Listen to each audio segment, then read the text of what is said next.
तो सत्यार्थ प्रकाश के प्रथम समोल्लास में पहली चीज है कि ये परमात्मा के जो नाम ओम है उसकी मीनिंग क्या है। अवति इति ओम, अवति रक्षा करना। वैसे ओम का क्या मीनिंग है ये मांडुक्य उपनिषद में हमने पूरा पढ़ा है, मुंडक उपनिषद में और भी बहुत सारे प्रवचन लेख के द्वारा हम जानते हैं।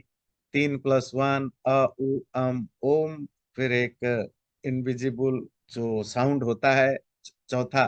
ये चारों से ईश्वर के अलग अलग जो भी कैरेक्टरिस्टिक्स है, लक्षण है, उसको डिफाइन करते हैं।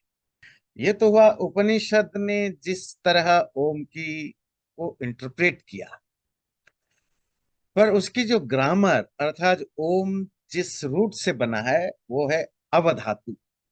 जैसे सहना ववतु आप बोलते हैं, सहनऊ अवतु, वही अवधातु से ओम बना, व को उ हो जाता है। अवतीति ओम अर्थात जो रक्षा करता, वो परमात्मा जो रक्षक है, जो प्रोटेक्टर है। क्योंकि वो प्रोटेक्टर है इसीलिए उसको ओम कहा जाता है, क्योंकि ओम का रूट वर्ड अवधातु भी है। वैसे संस्कृत में ओम का किस रूट से बना है इसके लिए हमारे व्याकरण शास्त्रों में और निरुक्त शास्त्र में 15-16 धातुओं को चूज किया है कि इन ये सब धातुओं से ओम शब्द बन सकता है। मतलब ओम शब्द के वो सारे अर्थ होंगे जो वो इन रूट्स में है। वो आगे आएगा, वो हम डिस्कशन करेंगे। आकाशमिव व्यापकत्वात् खम, ये जो पहला शब्द है ओम खंग ब्रह्म, ये ओम खंग ब्रह्म यजुर्वेद के मंत्र 17 खम कहते हैं आकाश को। बहुत बार चर्चा हुई, सुख और दुख में भी ख है ना। तो ख मतलब जो भी खाली जगह है उसको ख कहते हैं। आकाश को भी ख कहते हैं क्योंकि स्पेस है। और इंद्रियों को भी ख कहते हैं क्योंकि वहां भी स्पेस है। तो जो वैक्यूम है उसको ख कहते हैं। और ये ऑल परवेडिंग सर्वव्यापक सब जगह फैला हुआ हो। परमात्मा को भी ख कहते हैं क्योंकि वो सब जगह आकाश की तरफ फैला हुआ है।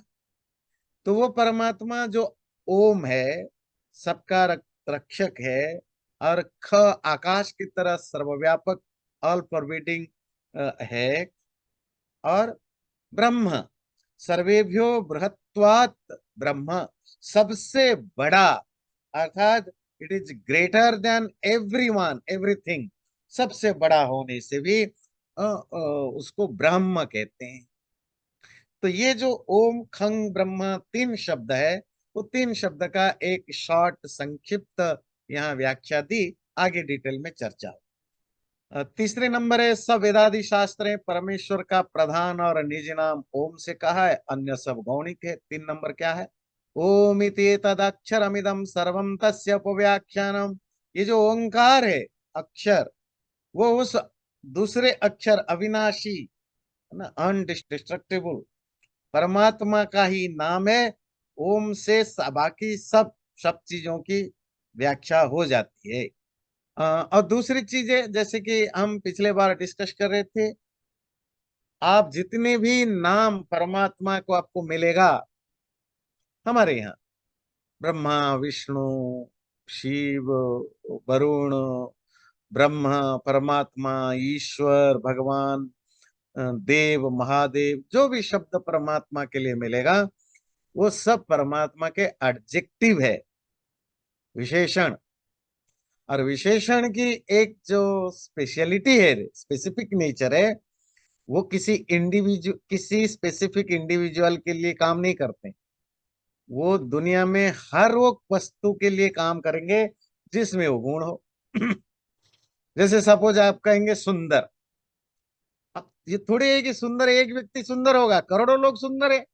तो सुंदर टाइटल किसी में भी लग सकता है, लंबा किसी में भी लग सकता है। इसी तरह जब आप कहते हैं कि ये ईश्वर, तो ईश्वर का अर्थ क्या है? रूलर, राज करने वाला, रूल करने वाला, मास्टर। तो जो हमारा घर का मुखिया है वो भी हमारे घर का ईश्वर है। जो देश को रूल करता है वो देश का ईश्वर है। जो आपकी कंपनी का मालिक है, रूल करता है, वो कंपनी का ईश्वर है। तो जो जहां रूल करता है वो उस जगह का ईश्वर है। परमात्मा भी ईश्वर है क्योंकि वो सारे संसार को रूल करता है। तो इसी तरह आप कोई भी शब्द लीजिए, सपोज आप लेंगे विष्णु लेंगे, विष्णुर व्याप्तो, जो व्यापक है। तो इसीलिए आकाश भी, वेदों में आकाश को भी विष्णु कहा गया, सूरज को भी विष्णु कहा गया। विष्णु के अर्थ, सूरज के अर्थ में भी विष्णु का प्रयोग वेदों में मिलता है, परमात्मा के अर्थ में भी विष्णु का प्रयोग मिलता है। तो आप कोई नाम, वरुण, चलिए अगला शब्द लेते हैं, वरुण। व्यापनोति ते, वृणोति आवृणोति इति वरुण, जो सबको ढक लेता है, जो कवर कर लेता है, उसको वरुण कहते हैं। परमात्मा भी करता है तो परमात्मा भी वरुण है। समुद्र, जो ओशियन है, उसको भी वरुण कहा गया क्योंकि वो भी ढक लेता है बहुत सारे चीजों को। वायु भी वरुण है क्योंकि वायु भी ढक लेता है। आकाश भी वरुण है क्योंकि आकाश भी ढक लेता है। अंधेरा, डार्कनेस भी वरुण है क्योंकि वो भी ढक लेता है। तो जिसमें ढकने की एबिलिटी या पोटेंशियल है उसे वरुण होंगे। परमात्मा भी वरुण होगा। पर जो ओम है वो उसका नाम है, वो एक्सक्लूसिव है। आप जब ओम की व्याख्या करेंगे, ओम का अर्थ निकालेंगे, वो और दुनिया के किसी भी चीज के लिए फिट नहीं बैठेगा। ये बड़ा इंटरेस्टिंग है। इसलिए स्वामी जी बार बार कहते हैं जो ओम है वो परमात्मा का मुख्य नाम, मुख्य नाम समझते हैं, तो उसका मेन नेम। मेन नेम क्यों? क्योंकि ये और कहीं डुप्लीकेट नहीं हो पाएगा। इसकी डुप्लीकेसी मुश्किल है। ये, इसकी रेप्लिका नहीं हो सकती। वो एक ही व्यक्ति के लिए यूज हो सकता, क्योंकि ओम के जो अर्थ हैं वो बाकी सब जगह फिट नहीं बैठे। इसी तरह नंबर चौथे में कहा, सर्वे वेदा यत् पदमामनन्ति तपांसि सर्वाणि च यत् वदन्ति। ये कठोपनिषद है। यदि छंतो ब्रह्मचर्यम चरन्ति तत्ते पदम संग्रहेण ब्रवीमि ओम इत्येतत्। अब यहां देखिए, कठोपनिषद में भी आचार्य यम नचिकेता को बोलते हैं। नचिकेता ने पूछा, बताइए वो कौन है जिसको हमें पाना चाहिए? तो वो बोलते हैं, यम, जिसको सारे वेद मनन चिंतन करते हैं, जिसको पाने के लिए ऋषि मुनि तपस्या करते हैं, ब्रह्मचर्य का पालन करते हैं। मैं अगर बहुत समराइज्ड वे में तुम्हें बताऊं, संग्रहण, संक्षेप में बहुत समराइज्ड करके, जिस्ट करके बताऊं, वो उसको ओम कहते हैं। मतलब परमात्मा को ओम कहते हैं। अगेन, आप परमात्मा को परमात्मा, भगवान को भगवान बोलना एक कंफ्यूजिंग स्टेटमेंट। क्योंकि भगवान तो वशिष्ठ भी है, भगवान वाल्मीकि है, भगवान नेहरू भी है, भगवान गांधी भी है, भगवान अंबेडकर भी है, भगवान वाशिंगटन भी है ना। भगवान तो लॉर्ड है, जिसमें ऐश्वर्य हो, जिसमें प्रॉस्पेरिटी हो, भगवान है। और आपने वाल्मीकि रामायण महाभारत तो अभी पढ़ा नहीं, पर वाल्मीकि रामायण में आपने देखा, कोई भी हमसे बड़ा होता है उसको हम भगवान कहते हैं। परमात्मा भी भगवान है। उसके लिए जो शब्द है वो ओम बोलना चाहिए। पहले पिछली बार जैसे हम चर्चा कर रहे थे, जैसे अंग्रेजी में तो गॉड बोलते हैं, पर जो क्रिश्चियन है वो गॉड बोलते हैं एक पर्टिकुलर सेंस में। जो जुडाइज्म में मुझे याद नहीं है, वो एक जो टर्म यूज करते हैं अपने ईश्वर के बारे में, अगर आप में से कोई हो तो आप बताइएगा अगर पता हो। इस्लाम में अल्लाह बोलते हैं। तो अपने जैनिज्म में परमात्मा बोलते हैं। पर जो वैदिक शास्त्रों में भगवान के लिए या परमात्मा या गॉड के लिए जो शब्द है तो वो ओम है। जब आप ओम कहते हैं मतलब परमात्मा। आचार्य यम भी यही कहता है। मैं तुम्हें बिल्कुल समराइज करके बताऊं वो कौन है, वो ओम है। मतलब ये अगर बोलता ईश्वर है तो नचिकेता और 50 सवाल पूछ लेता कि ईश्वर तो वो भी है, ईश्वर तो वो भी है, क्या वो भी उनको भी माने? अगर यमराज कहता है कि भगवान है तो वो कहता अच्छा ये भी भगवान है, ये भी भगवान है, ये भगवान है, तो फिर ये सब ये इन्हीं की बात कर रहे हैं। अगर कोई भी शब्द बोलता उसमें दर्जनों लोग आ जाते, दर्जन चीजें आ जाता। इसीलिए आचार्य मृत्यु ने जो शब्द चूज किया, वो क्या शब्द चूज किया? ओम। क्योंकि वो स्पेसिफिक है, वो एक्सक्लूसिव होता है। अगला जो 4 नंबर के बाद पांचवा, ये मनुस्मृति का, प्रशासितारं सर्वेषां मणियान् समणोरपि रुक्माभं स्वप्नधिगम्यं विद्यातं पुरुषं परम् एतमग्निं वदन्त्येके मनुमन्ये प्रजापतिम् इंद्रमेके परे प्राणमपरे ब्रह्म शाश्वतम्। ये मनुस्मृति का जो श्लोक है, वो एक तरह के वेद का ट्रांसलेशन है कि वो जो सबका प्रशासिता रूलर है, और अणु से भी अणु, एटॉम से भी छोटा है, जो प्रकाशक मतलब ब्रिलियंट है, जिसको हर कोई जानना चाहता है। कुछ लोग उसको अग्नि कहते हैं, कुछ मनु कहते हैं, कुछ प्रजापति कहते हैं, कुछ इंद्र कहते हैं, कुछ प्राण कहते हैं, कुछ ब्रह्म कहते हैं। वही है परम ओम या भगवान। ये कैवल्य उपनिषद, स विश्व ब्रह्मा वही ब्रह्मा है, स विष्णु वही विष्णु है, स रुद्र वही रुद्र है, स शिव वही शिव है, सो अक्षर वही अक्षर अविनाशी है, सह परम स्वराट वही सुप्रीम सेल्फ रूलर। स्वराट का मतलब होता है सेल्फ रूलर, परम मतलब सुप्रीम। स इंद्र वही प्रॉस्परस है, वही काल वही कैलकुलेटर है, वही अग्नि वही लीडर है, वही चंद्रमा वही ब्लिस गिवर आनंद देने वाला है। इसी तरह ऋग्वेद का ये जो फेमस मंत्र है, ये बहुत सारे जगह कोट होता है, ये लास्ट वाली, एकम सद विप्रा बहुधा वदंती, ये तो आपने सुना होगा। सच एक ही है, विद्वान लोग उसको अलग अलग रूप से डिस्क्राइब करते हैं, ये यहीं से लिया गया है। ऋग्वेद 1, 164, 46, मतलब 1, 164, 46, ये रेफरेंस, ये आजकल बहुत पॉपुलर या बहुत यूज होता है। एकम सद विप्रा बहुधा वदंती। ऊपर लाइन क्या है? कुछ लोग इसको इंद्र कहते हैं, कुछ मित्र कहते हैं, कुछ वरुण कहते हैं, कुछ अग्नि कहते हैं, कुछ दिव्य कहते हैं, कुछ सुपर्ण कहते हैं। ये सब वैदिक वर्ड है, ये व्याख्या आगे करेंगे। कुछ गरुत्मान कहते हैं, कुछ मातरिश्वा कहते हैं, कुछ यम कहते हैं, कुछ अग्नि कहते हैं। अलग अलग लोग क्यों कहते हैं? क्योंकि वो एक ही है। पर जो विप्र है, पढ़े लिखे लोग हैं, वो उसको अलग तरह से बताते हैं, अलग अलग तरीके से। ये इंटेलेक्चुअल प्रॉब्लम है, ध्यान रखिए। ये बड़ी इंटरेस्टिंग चीज है, जब हम इंटेलेक्चुअल हो जाते हैं ना, मतलब हमारी बुद्धि थोड़ी विकसित होती है, पढ़ा लिखा हो जाते हैं, हम किसी भी चीज को जो दुनिया में चल रहा है, हम उसको आज इट इज स्वीकार कर ही नहीं सकते। हमारा अपना एक व्यू पॉइंट होगा उसमें, हम अपना व्यू पॉइंट ना दें तो हमारा विजडम यूजलेस हो जाता है। तो ये पढ़े लिखे ज्ञानी लोगों की, आप प्रॉब्लम कहिए, उनकी नेचर कहिए, कोई क्वालिटी कहिए, आप कहेंगे जी ये कैमरा है, वो कहेंगे इसको कैमरा क्यों कहेंगे, हम ये वो भी तो कह सकते हैं ना। अच्छा, हम इसको ये भी तो कह सकते हैं ना, हम इसको ये भी कह सकते हैं ना।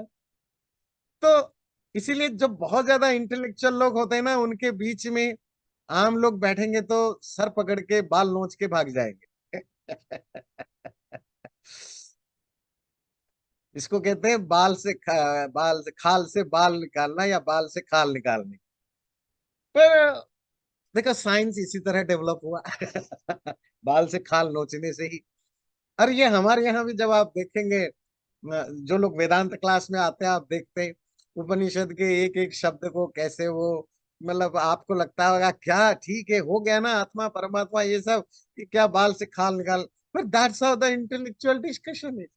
वो चीजों को जो जैसा है वैसा उनको बता दो, वो नहीं, उनके अपना इनपुट उसमें जाएगा।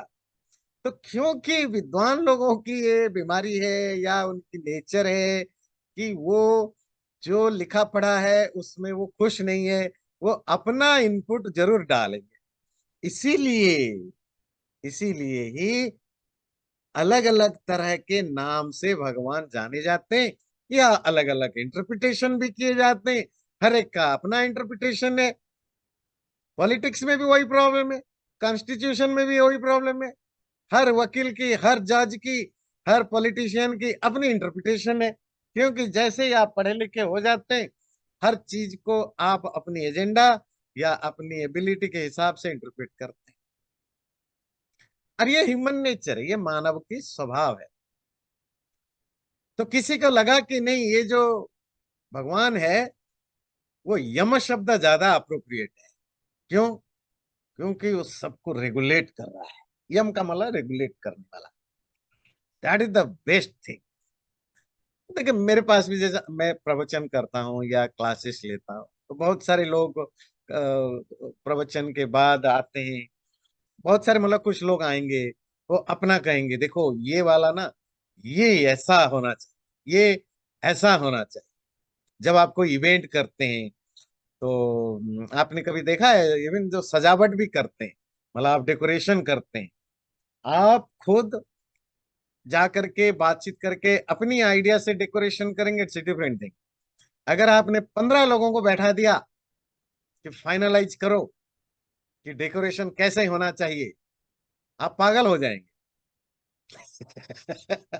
हर कोई किसी से एग्री नहीं करेगा। ऐसा नहीं कि जो 15 लोगों ने जो 15 तरह के आइडियाज दिया वो खराब है, पर बात है कि आपको तो एक ही करना है ना।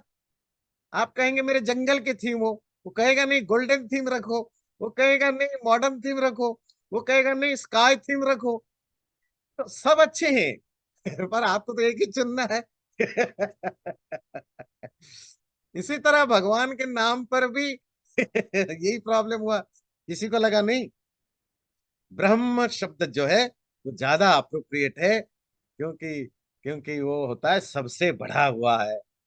कोई कहेगा नहीं, इंद्र शब्द ज्यादा अप्रोप्रिएट है, क्योंकि परमात्मा सबसे बड़ा ऐश्वर्य, ऐश्वर्य मतलब प्रॉस्पेरिटी, सब कुछ उसी के पास है। तो जिसको जो चीज ज्यादा कन्विंसिंग लगा वो उसी नाम से परमात्मा को बोलने लगा, नाम बोलने लगा। पर डज इट मीन दैट परमात्मा अलग अलग है? नहीं, एकम सत, सच एक ही है। हर व्यक्ति, हर व्यक्ति नहीं बोला, आम लोगों की कोई प्रॉब्लम नहीं है। आम आदमी को बोलो इसको ओम बोलो, वो बोलेंगे, कहेंगे हरि बोलो, हरि बोलेंगे, कृष्ण बोलो, कृष्ण बोलेंगे, अल्लाह बोलो, अल्लाह बोलो, उनको कोई प्रॉब्लम नहीं है। आप कोई भी दवाई खिला दो वो खा लेंगे। जो पढ़े लिखे हो जाते हैं उन, इसीलिए शब्द क्या दिया, विप्र। विप्र मतलब विद्वान लोग। ये विद्वानों की प्रॉब्लम है। अगर आप भगवान को अलग अलग टाइप के दिखाई देता है, बा भगवान के अलग अलग डिस्क्रिप्शन मिलता है, इसीलिए नहीं कि भगवान अलग है, इसीलिए नहीं कि सच अलग है, इसीलिए नहीं कि आम लोग भगवान को अलग अलग मानते नहीं। विद्वान लोग अलग अलग बोलते हैं, बोलते। एकम सद विप्र बहुधा वदंती, मानते नहीं, बोलते हैं, क्योंकि बोलने में उनकी विद्वत्ता झलकनी चाहिए। The scholarship should reflect in their speech. Scholarship कैसे रिफ्लेक्ट होगा? जो कपिल जी बोले मैं वही बोलूं, वही अंजना जी बोले सब बोले, तो फिर तो लगा कि ये तो इनमें तो कोई विद्वान ही नहीं है। तो अपनी विद्वत्ता दिखाने के लिए कुछ तो आप पेंच डालेंगे ना। उससे बात समझ में आती है। ये बड़ा इंटरेस्टिंग लाइन है। एकम सत, सिंगल ट्रुथ, विप्रा विद्वान ज्ञानी लोग बहुधा डिफरेंट वे में वदंती, मानते नहीं, वदंती बोलते हैं। हो सकता है अंदर से सब एक ही मानते हो, पर बोलते हैं, क्योंकि हर एक की अपनी अंडरस्टैंडिंग। ये वेद का मंत्र है, ऋग्वेद का। इसीलिए देखो, जो स्वामी जी कहते हैं ना, वेद, अल्दो वेद बहुत कठिन हो गया है, कठिन हो गया क्योंकि कितने मिलेनिया का डिफरेंसेस होने से स्टाइल अब हमें समझ में नहीं आता, वर्ड समझ में नहीं आता उसकी। इसीलिए वो मुश्किल हो गया है लोग। पर जो जो वेदों में जो चीजें बताई गई, वो साइकोलॉजिकल हो या डे टू डे लाइफ से रिलेटेड हो, किसी से रिलेटेड, वो उतने ही यूनिवर्सल हैं। वो 10,000 साल पहले भी वही ह्यूमन माइंड था, वो ह्यूमन माइंड आज भी है, 5,000 साल पहले भी यही था, 5,000 साल बाद भी यही रहेगा। बस टेक्नोलॉजी बदल जाती है, वर्डिंग बदल जाती है, ग्रामर बदल जाता है, लैंग्वेज बदल जाता है, पर जो ट्रूथ है या जो जो जो जो नेचर है वो तो सेम रहता ही है। ह्यूमन नेचर तो वही है। इसी तरह ये यजुर्वेद को कोट किया, भूरसी, हे परमात्मा तुम भू हो, एग्जिस्टेंस हो, भूमिरसी तुम बेस हो, अदिति रसी तुम अनडिवाइडेबल, अदिति मतलब अखंड हो, विश्वधाया विश्वस्य तुम समस्त संसार को धारण करने वाले मतलब सपोर्ट हो, भुवनस्य धर्त्री सारे संसार का धारण करने वाले हो, पृथ्वी यच्छ हमें पृथ्वी दो, जमीन दो, पृथ्वी द्रंग पृथ्वी को मजबूत बनाओ, मेक दिस प्लानेट स्ट्रांग, पृथ्वी माहिंसी डोंट हार्म दिस प्लानेट, इस पृथ्वी की हिंसा मत करो। तो इसमें परमात्मा के लिए भू, भूमि, अदिति, विश्वधाया, भुवनस्य धर्त्री शब्द आया, ये यजुर्वेद का है।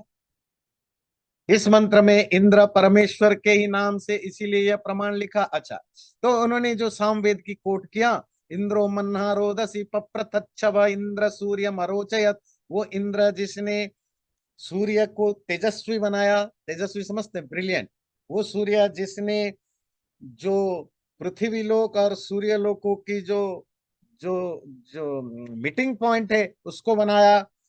इंद्रेह विश्वभुवानी ये मिरे, इसी इंद्र में ही सारा संसार लेटा हुआ है। तो इंद्र मतलब वहां उस परमात्मा है। इसी तरह तो परमात्मा को प्राण शब्द से भी कहीं कहा गया, प्राणाय नमः, उस परमात्मा जो प्राण वाइटलिटी के स्वरूप है उसको नमन है। सर्वमिदं वशे, जिसमें हर कोई रेस्ट करता है। यो भूतः सर्वस्य ईश्वरः, जो समस्त एलिमेंट्स के जितने भी भूत हैं, पंच महाभूत उनसे बने हुए चीजें, उन सबका ईश्वर है। यस्मिन सर्वम प्रतिष्ठितम, जिसमें हर कोई टिका हुआ है, ऐसा अथर्ववेद। तो ये स्वामी जी ने कुछ मंत्र कोट किया। क्यों कोट किया? ये बताने के लिए कि वेद, उपनिषद और जो मानव रचित ग्रंथ मनुस्मृति आदियों में भी ईश्वर अलग अलग एडजेक्टिव से एड्रेस्ड हुआ है, संबोधित हुआ है।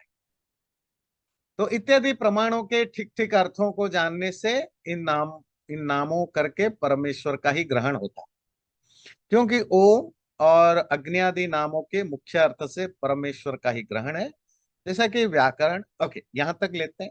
तो अब पॉइंट है, तो जो पहले जो ये शुरुआत हुई फर्स्ट मतलब बिगिनिंग से, आरंभ से, यही थी कि वेदों में जो अग्नि, शिव, विष्णु, गणपति जो भी शब्द हैं वो सब अलग अलग देवी देवताएं नहीं है जो आगे जा करके है ना 1000th सेंचुरी में या 11th सेंचुरी में या 12th सेंचुरी में पुराणों में जिस तरह के डिपिक्टेड हुआ, वो सब परमात्मा के ही अलग अलग नाम है।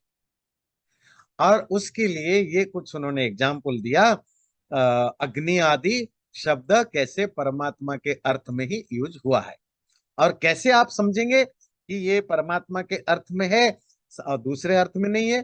कॉन्टेक्स्ट देख के, अगर कहीं कहा इंद्र में सारा संसार समाया हुआ है, इंद्र ही सारा संसार का रूलर है, इंद्र में ही सूर्य चंद्र आदि प्रकाश लेते हैं इंद्र से, वो इंद्र तो वो नहीं हो सकता ना जो पुराणों में स्वर्ग का राजा इंद्र कहा जाता है। क्यों?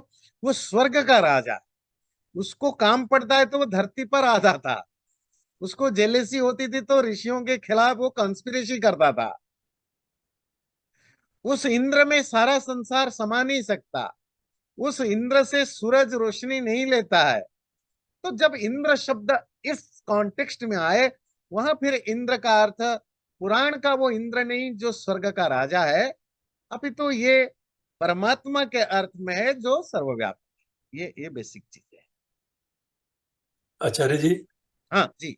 एक बाकी तो आपने बड़ा अच्छा एक्सप्लेन कर दिया, पर एक और संप्रदाय है जो कि दैविक शक्ति संप्रदाय, तो उसमें दुर्गा वगैरह नाम आते हैं, तो वो भी वेदों में उसका भी कोई उच्चारण, मीन्स वो है रेफरेंस? बिल्कुल बिल्कुल, सारा जितने भी दुर्गा के रिलेटेड शब्द हैं, दुर्गा, सती, काली, काली, कराली, वो आपको कठोपनिषद में भी आया।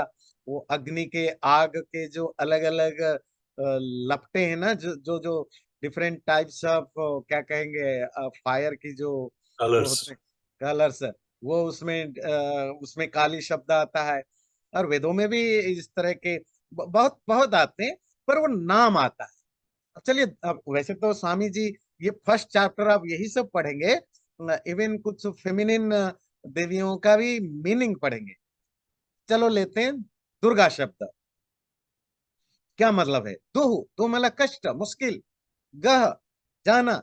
जैसे दुर्गम शब्द पढ़ते हैं ना, रिमोट, दुर्गम एरिया, बड़ा दुर्गम गांव है, मतलब वेरी, मतलब अनरीचेबल विलेज है ना। दुह मला दुख, गम मला जाना, मुश्किल से जहां जाया जा सकता है, it's very difficult to reach there. Durga का यही अर्थ है, difficult to get it, difficult to obtain, जिसको पाना मुश्किल है, वो दुर्गा है। मैस्कुलिन में दुर्गा, फेमिनिन में दुर्गा।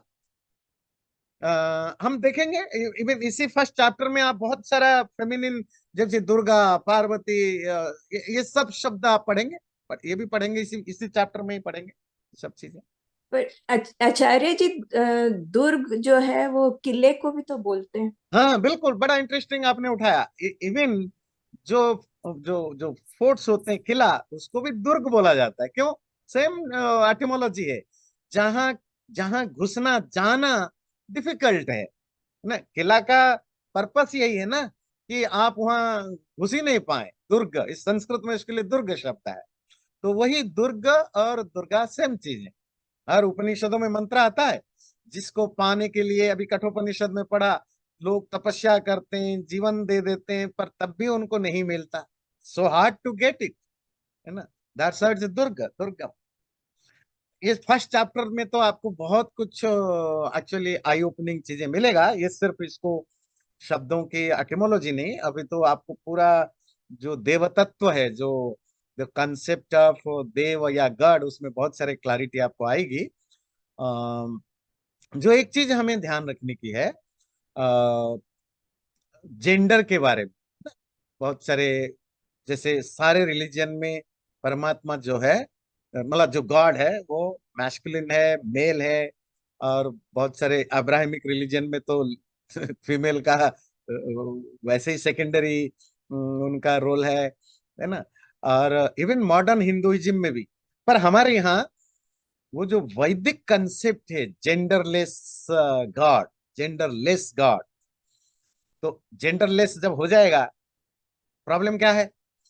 किसी चीज का अगर जेंडर नहीं है, तो आप किस लैंग्वेज की एक लिमिटेशन है ना। आप जब कोई लैंग्वेज बोलेंगे, कोई ना कोई जेंडर तो यूज करेंगे, ही, शी, कुछ तो ना कुछ तो बोलना पड़ेगा। तो फिर क्या हुआ? हमारे यहाँ तीनों जेंडर से भगवान को बोला गया। अब उपनिषदों में भी, वेदों में भी पढ़ेंगे, सह भी मिलेगा, सह। अब आप जो संस्कृत पढ़ते हैं, आपको पता है, दैट, ही। सा भी मिलेगा, शी। दैट भी मिलेगा, तत्, तत्वमसि, है ना। तत् भी मिलेगा, तत् ब्रह्म, सर्वम खलु इदम ब्रह्म है, ओम खंग ब्रह्म। ये तीनों शब्द न्यूट्रल है। इंद्र, वरुण, परमात्मा, सब मैस्कुलिन है। अब आप जैसे आगे पढ़ेंगे, दुर्गा, लक्ष्मी, ये सब फेमिनिन है। ये सब वैदिक शब्द है। आगे जाकर के यही वैदिक शब्द एक कैरेक्टराइज्ड हुए या पर्सोनिफाइड हुए, एक एक के रूप में। और उसका मॉडर्न हिंदुइज्म में हम देखते हैं। मैं मॉडर्न हिंदुइज्म जानबूझ के बोल रहा हूँ, मतलब जो जो अभी का जो हिंदू धर्म का जो फॉर्म है, वो जो पिछले 1000-1500 साल से डेवलप हुआ है, उसमें फिर जब हम प्लूरलिटी ऑफ गॉड मानने लग गए, मतलब प्रैक्टिकली, थ्योरिटिकली तो हम मानते हैं एक ही भगवान है, पर मोस्ट ऑफ हिंदुओं को आप पूछें, आप वो जैसे हम जाएंगे जी, आप कौन से भगवान को पूछते हो, मतलब उनके दिमाग में तो वो प्लूरलिटी आ गई। तो प्लूरलिटी ऑफ गॉड का प्रैक्टिकल सेंस आने पर भी हर हिंदू इजीली वो एक्सेप्ट कर लेता है कि दुर्गा भी भगवान है, काली भी भगवान है, शिव भी भगवान है, पार्वती भी भगवान है, विष्णु भी भगवान है, लक्ष्मी, उसको कोई प्रॉब्लम नहीं है कि ये स्त्री भगवान है, ये पुरुष भगवान है, उसको कोई प्रॉब्लम नहीं है, तो इजीली एक्सेप्ट कर लेता है। वो क्यों? क्योंकि वो डीएनए में आ गया कि भगवान किसी भी जेंडर में हो सकते हैं, है ना। तो वो डीएनए में आ गया, कितना भी वो डाइवर्ट हो जाए, पर वो कुछ बेसिक ब्लड की गुण तो रह जाता है। ये जो श्लोक बोलते हैं, त्वमेव माता च पिता त्वमेव, तुम ही माँ हो, तुम ही पिता हो। अब ये इस तरह की चीजें अनोइंगली हमारे ब्लड में जा चुका है कि भगवान को आप माँ बोल के भी बोल सकते हो, पिता बाप बोल के भी बोल सकते हो। तो उसमें इंडियन, खास करके हिंदुओं को, कोई किसी भी तरह की, वो उनका मतलब समझे ना समझे, for them it's just easy to digest it. पर जो नॉन हिंदुओं के लिए ये बहुत बहुत मुश्किल होता है कि कैसे आप एक ही में मेल भी फीमेल भी बोल देते हो, वो भी बोल देते हो, है ना। It's very difficult for them to accept, क्योंकि उनके लिए भगवान का एक जेंडर बहुत जरूरी है, और वो जेंडर नॉर्मली मेल है। चलो वो कहेंगे कि अच्छा किसी ट्राइब वगैरह में फीमेल जेंडर है, चलो उनका वो फीमेल है। पर आप तो ऐसे एक रिलीजन है जहां तीनों जेंडर यूज कर लेते हो। इसीलिए करते हैं, आपको भी पता होना चाहिए क्यों करते हैं। क्योंकि जेंडर एक पर्सन का होता है, एक पर्सन का होता है। जो इम्पर्सन हो उसका क्या जेंडर होगा? वो तो जब वो सर्वव्यापक है, सर्वव्यापक है, बॉडी तो है नहीं, तो जो बॉडी नहीं तो जेंडर कहां से आए? तो कोर एट द कोर ईश्वर शरीर रहित है, क्योंकि वो सर्वव्यापक है। और जो सर्वव्यापक है उसकी कोई कोई पर्सनालिटी जैसे हमारा आपका नहीं है। जब कोई फॉर्म नहीं है तो जेंडर कहां से आएगा? पर क्योंकि हमें उनसे कनेक्ट करना है, बात करना है उसके बारे में, तो जिसको जैसे कहा, एकम सद विप्रा बहुधा वदंती, हर विद्वान अपने ढंग से उसको अपने जेंडर से भी यूज करने लग गया है। तो जेंडर तो मजबूरी है लैंग्वेज की, क्योंकि हम जब बात करते, हम हर चीज को किसी ना किसी जेंडर से देखेंगे। जैसे संस्कृत में 3 जेंडर होता है, मेल फीमेल, और जो मेल नहीं फीमेल नहीं उसको हम न्यूट्रल कह देते हैं। फल, अब फल ना मेल है कि फीमेल है तो चलो न्यूट्रल है।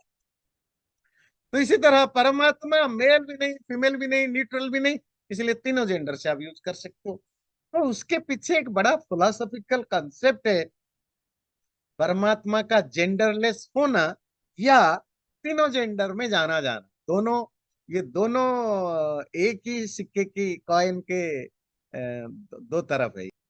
ठीक है, ओम अग्नि आदि नाम परमात्मा का ही नाम है। जैसा कि व्याकरण, ग्रामर, निरुक्त जो बार बार हम कोट करते हैं, एक स्पेसिफिक टेक्स्ट बुक है जो वेदों के शब्दों को इंटरप्रेट करने के लिए, ब्राह्मण जो ऐतरेय तैतरीय शतपथ आदि ब्राह्मण, सूत्र जो वेदांग सूत्र आदि ग्रंथ हैं, इन सब ग्रंथों में ऋषि मुनियों के व्याख्यानों से परमेश्वर का ही ग्रहण करने में आता है, और वैसा ही ग्रहण करना सबको चाहिए। पर ओम जो है ये केवल और केवल परमात्मा की नाम है, और अग्नि आदि जो बाकी नाम है उसमें परमात्मा भी हो सकता है, कोई दूसरा भी हो सकता है। क्योंकि अग्नि, वरुण को, इंद्र, दुर्गा, गणपति, ये सब शब्द एडजेक्टिव्स होते हैं, विशेषण होते हैं। वो किसी के लिए भी यूज हो सकता है और परमात्मा के लिए भी यूज हो सकता है। पर ओम और किसी के लिए यूज नहीं हो सकता। तो परमात्मा, ओम तो एक्सक्लूसिव वर्ड है परमात्मा की नाम। आचार्य जी, क्वेश्चन है। हाँ हाँ जी। आपने शायद पहले बताया, एक गौणिक का क्या मतलब है? गौण, गौण मतलब सेकेंडरी। Okay okay. मुख्य मतलब प्राइमरी, गौण मतलब सेकेंडरी। अच्छा जी। एंड दूसरी बात थी कि मुझे याद नहीं है कि संध्या में है कहाँ पे है वो, बार बार वहां पे यज्ञ में वो 12वां में मैं वरुण को प्रे करता हूँ। हम्म। वो उसमें वरुण का क्या मतलब है? वो जो आप 8 आज्ञाहुति देते हैं ना, तो हाँ उसमें। उसमें मोस्टली वरुण का ही वो मंत्र सारे वरुण से रिलेटेड मंत्र हैं। हम्म। हाँ। तो वरुण का अर्थ जैसे बताया, वृणोति आवृणोति इति वरुण, जो सबको ढक लेता है। हाँ जी। और वेदों में वरुण शब्द का जो यूज हुआ है, न्यायकारी, मतलब जो जस्टिस, परमात्मा का जो जस्टिस फॉर्म है, हम्म। जो डिसीजन मेकिंग फॉर्म है, उसको वरुण कहा गया। हाँ, आगे जाकर पुराणों में वरुण जल देवता, ना, लॉर्ड ऑफ वाटर के रूप में जाने जाने लगे।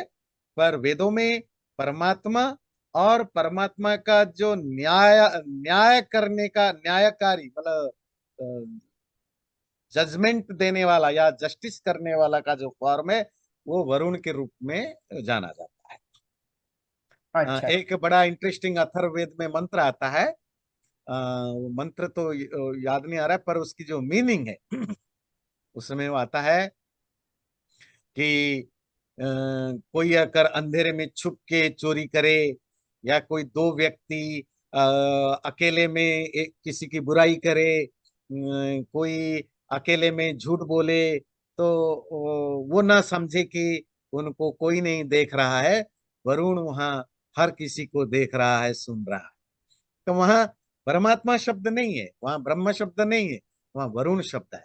अगर कहेंगे पुराण वाला वरुण लेंगे, जल की देवता, भाई जल की देवता का क्या कनेक्शन है चोरी करने से, या छुप के बात करने से, या कंस्पिरेसी करने वाले से क्या मतलब है?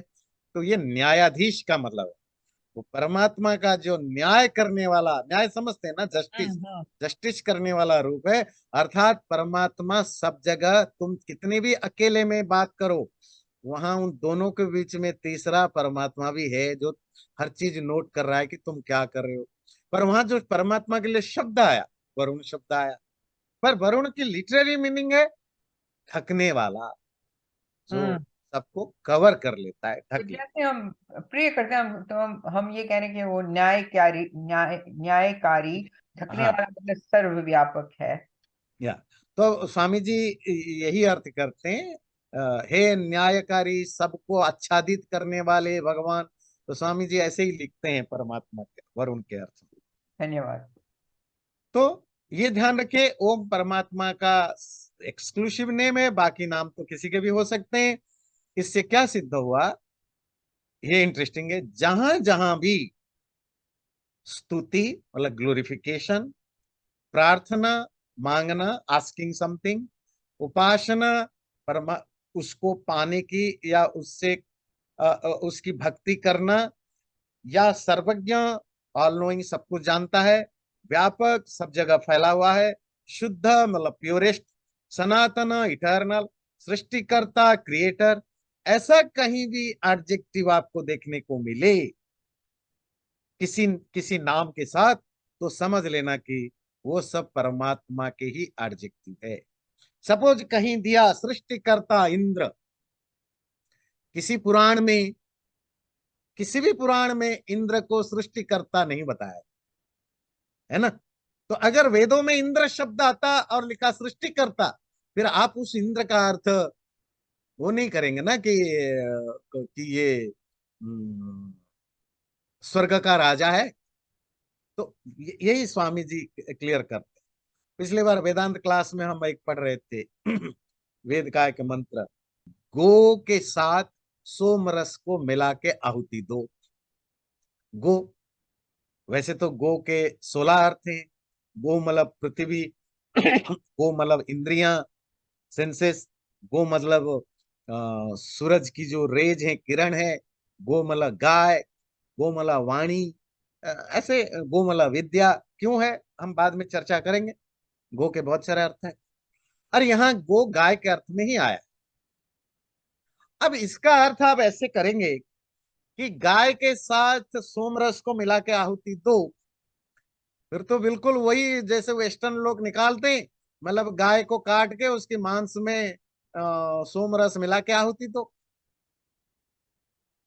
तो निरुक्ताचार्य या ब्राह्मण ग्रंथों में बताया कि यहाँ गो मतलब ये एक लक्षणिक, जैसे आपने गौण शब्द कहा, ये सेकेंडरी सेंस है कि गो मतलब गो से रिलेटेड दूध, दही, घी, मक्खन, इनसे यहाँ एक्चुअली मीनिंग है दूध के साथ सोम रस को मिला के एक मिक्सचर बना के उसके आहुति देना। तो जहां जहां ऐसा प्रकरण आए तो स्वामी जी कुछ और प्रकरण को कोट करते हैं। ये एक यजुर्वेद का मंत्र है, ततो विराट अजायत, वहां से विराट पैदा हुआ। विराट उसी पुरुष पर टिका। श्रोत्रात वायु, कान से वायु पैदा हुआ, प्राण पैदा हुआ। मुख से अग्नि पैदा हुआ। तेन देवा अयजंत, उसी से देवताओं ने यज्ञ किया। पश्चात भूमि मथोपुरा, उसके बाद भूमि मतलब अर्थ पैदा हुआ। उसके बाद से संसार पैदा हुआ। तस्माद वाये तस्माद आत्मनो आकाश संभूत, उस आत्मा से आकाश पैदा हुआ। आकाश से वायु, वायु से अग्नि, अग्नि से पानी, पानी से पृथ्वी, पृथ्वी से ग्रेन्स औषधि मतलब ग्रेन्स, औषधियों से अन्न मतलब औषधि का मतलब होता है ग्रेन प्लांट्स, जैसे धान, गेहूं, मकई आदि। और उनसे अन्न मतलब अनाज, ग्रेन। अन्न से रेत, जो वीर्य, वीर्य से जीव पुरुष, और वही पुरुष अन्न रसमय है। हम तैत्तिरीय उपनिषद पढ़ रहे थे, इन चीजों में इनको हमने पढ़ा है। तो इन सब चीजों में जो विराट पुरुष, देव, आकाश, वायु, अग्नि, जल, भूमि आदि नाम लौकिक पदार्थ के होते हैं। अब यहां भी तो आकाश आया, पृथ्वी आया, अग्नि आया, इनका अर्थ भी परमात्मा लेंगे? स्वामी जी कहते नहीं, यही तो आपको सीखना है। खाते समय सैंधव बोले तो नमक लेकर आओ, लड़ाई के लिए जाते समय, शिकार के लिए जाते समय सैंधव बोले तो घोड़ा लेकर आओ। जहां बताया गया आकाश से वायु पैदा होता है, वायु से अग्नि पैदा होता है, अग्नि से जल पैदा होता है, यहाँ आकाश, अग्नि, वायु का अर्थ परमात्मा नहीं है। क्यों? ये पैदा हो रहे हैं। तो मतलब ये तो वो सिंपल एलिमेंट्स हैं। आप कैसे जानेंगे कि अग्नि का अर्थ परमात्मा है कि आग है, वायु का अर्थ परमात्मा है कि हवा है, आकाश का अर्थ परमात्मा है कि ईथर है? तो आप इजीली समझ जाओगे जब आपको वो प्रिंसिपल पता हो। अपना कॉमन सेंस यूज करो, इसका अर्थ हम आकाश करेंगे या वो करेंगे। जैसे उन्होंने कहा यहाँ पर सारे के सारे जो शब्द हैं वो नॉर्मल जो जल, भूमि आदि है उन्हीं के लिए ही यूज होता है, यहाँ परमात्मा का अर्थ नहीं होगा। और जहां आत्मा शब्द आए और वहां इच्छा मतलब कोई डिजायर करना, गुस्सा करना, एफर्ट करना, सुख या दुख की बात आए, कम जानने की बात किसी आत्मा के साथ आए, तो वहां उस आत्मा का अर्थ क्या करेंगे? जीवात्मा। अगर किसी आत्मा के साथ शब्द आया, सर्वज्ञ है, सब जगह फैला हुआ है, सबको कंट्रोल करता है, सबका मालिक है, वहां जीवात्मा करेंगे तो कैसे करेंगे भाई? जीवात्मा तो बड़ा लिमिटेड है, वो कैसे आकाश को बनाएगा? वहां आत्मा का अर्थ आप परमात्मा करेंगे। हाँ, सो जो जीव जो एक्टिविटीज करता है कॉन्टेक्स्ट में, वो जीव आत्मा हो गया। जो दूसरी परमात्मा की वो परम परम जो होते हैं वो परमात्मा। हाँ बिल्कुल, वही वही। ओके, हाँ। समझ, तो थैंक यू। वो उस आत्मा से आप जीवात्मा का अर्थ है। अच्छा, और जहां आत्मा शब्द के साथ आया संसार को बनाने वाला, हाँ जी, तो वहां ये जीवात्मा तो संसार बना नहीं सकता, ठीक है, तो वहां कॉन्टेक्स्ट। आप उसका परमात्मा अर्थ लेंगे। शब्द तो आपको उपनिषद में आत्मा ही मिलेगा। आपको डिस्क्रिमिनेट करना है कि इस आत्मा का अर्थ हमें जीवात्मा लूं या परमात्मा लूं। हम्म और जो वो डिस्क्रिमिनेटिव एबिलिटी नहीं रखते हैं, विवेक शक्ति, वो फिर गलत करते हैं। वो फिर हम्म वो कंफ्यूज, वो खुद कंफ्यूज होते हैं और सारी दुनिया को बुक लिख करके कंफ्यूज बनाते रहते हैं। तो इस प्रकार नीचे लिखे प्रमाण जान। तो अब यहां से जब हम अगले बार करेंगे तो पहले तो ओमकार से रिलेटेड जितने भी शब्द हैं उनकी अर्थों को समझेंगे। मतलब अगले बार से आप जो प्रथम अध्याय का जो मेन सब्जेक्ट है वो आप पढ़ेंगे क्या?